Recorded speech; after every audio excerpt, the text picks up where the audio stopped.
bez chýb a dostatočne rýchlo a plynulo v rámci celej jazdy a preto má takýto výrazný náskok sekundy a 14 stotín, tak to je doslova devastujúce pre súperky.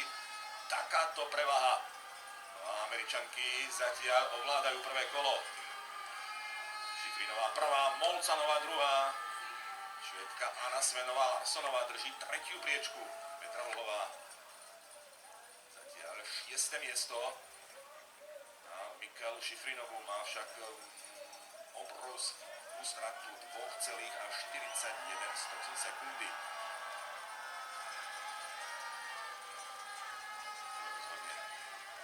Je v tejto chvíli dosť frustrujúce.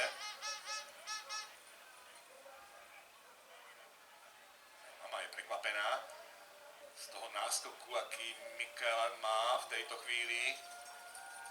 Skrátka je to veľká Šifrinovej paráda v rakúskom Lienci. Víťazné double je veľmi blízko už po prvom kole. V včerajšom triumfe v obrovskom slalome